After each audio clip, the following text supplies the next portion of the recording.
Joe Paterno is one of the great football coaches this nation has ever seen. Joe Paterno, the first coach in major college football history with 400 wins. Born in Brooklyn, New York on December 21, 1926, Joseph Vincent Paterno was once an usher at Dodgers games at Ebbets Field. He served in the Army during the final year of World War II. He went to Brown University to play quarterback and then followed his college coach, Rip Engel, to Penn State as an assistant. His parents were less than thrilled that Joe passed on the intended path of law school to take a $3,600 a year salary in 1950. After 16 years, he took over when Engel retired following the 1965 season. That's far to go. Third down and you gotta run. You'll get hurt if you don't. Come on, get to the ball. Let's go. From the middle of the 1967 season through the next 2 years, the Nittany Lions went 30 straight games without a loss. But in 1969, President Richard Nixon awarded the national title to the top-ranked Texas Longhorns. The Longhorns had beaten number 2 Arkansas in early December, before any bowl games had even been played. Undefeated Penn State finished the year ranked second. I get this call. It's the White House. President Nixon would like to talk to you. I said, about what? He wants to talk to you about presenting a trophy to you and your team for the most wins in a row. I said, I don't want to be disrespectful, but you tell the president that he can shove it. He walked in the house, I might have punched him. No, I was that upset. Paterno's teams reeled off 3 undefeated seasons between 1968 and 1973, and Paterno fielded offers from the NFL. I stayed because I felt this is where I would be happier and that I could do more good. Firmly entrenched in Happy Valley, Paterno finally had his team at number 1 and had a shot at the national championship in 1978, when his team faced second-ranked Alabama in the Sugar Bowl. Late in the fourth quarter, the Nittany Lions trailed 14-7. Penn State had first and goal at the Crimson Tide 3. 3 times Penn State was denied. The national championship came down to 1 play. Goldman!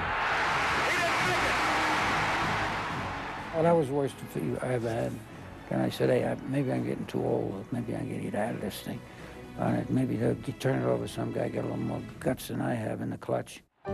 Paterno quickly put Penn State back on course to a national title. In 1982, Penn State returned to the Sugar Bowl, this time for a showdown with Georgia. Touchdown, Penn State. I was just glad we won it. Didn't think about the national championship, but that until the kids picked me up and everybody made a big fuss over it. Now up on the shoulders he goes. Joe's had this trip before, but I don't know if he's ever enjoyed it more. 4 years later, Penn State was 11-0 and faced number 1 and seemingly invincible Miami in the Fiesta Bowl. It was perhaps Paterno's greatest win and cemented his legendary status with his second national title. Along the way, Paterno became noted not just for his success, but for his unique style. Now, I used to come home with these pants, all, you know, the mud on the bottom. So I started to roll the pants up and I put white socks on. And then when I could afford not to, it got like I was more comfortable in that. He discovered that teams in white shoes looked faster on film than teams in black shoes. And so he always insisted that his teams wear black shoes so that opponents scouting them would think that they were slower than they were.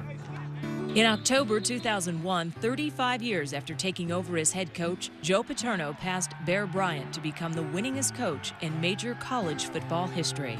He has done it. He now stands alone as the winningest coach in major college football history.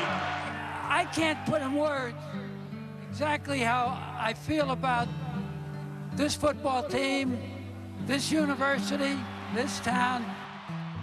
But that win came during years that weren't Paterno's greatest. Penn State had 4 losing seasons in a 5-year span. University president Graham Spanier and athletic director Tim Curley asked Paterno to step down after a 4-7 record in 2004. Paterno said no. How naive can you be? If you don't think that some people, the minute things don't go right, that they want to get rid of you. I'm going to retire when I want to retire. I'm going to retire when I think it's the best time for Penn State football, period. But the decision wound up not being Paterno's after all. On November 5th, 2011, Jerry Sandusky, who spent 32 years on Paterno's staff before his retirement in 1999, was arrested on multiple charges of sexually molesting young boys. Paterno found out from a graduate assistant in 2002 who said he'd witnessed one incident. But while Paterno passed the word along to a supervisor, that information never reached law enforcement. Paterno and other officials lost their jobs soon after Sandusky's arrest. Joe Paterno is no longer the head football coach, effective immediately. It was not the way anyone expected Paterno's career to end. The scandal indirectly yet indelibly stained the legacy of the iconic coach who built Penn State into a national brand, both in football and academics. Paterno's win total may forever remain unsurpassed in Division I history. His generosity in giving millions to the university's library and other causes was exemplary, and the positive impact he had on many men, immeasurable.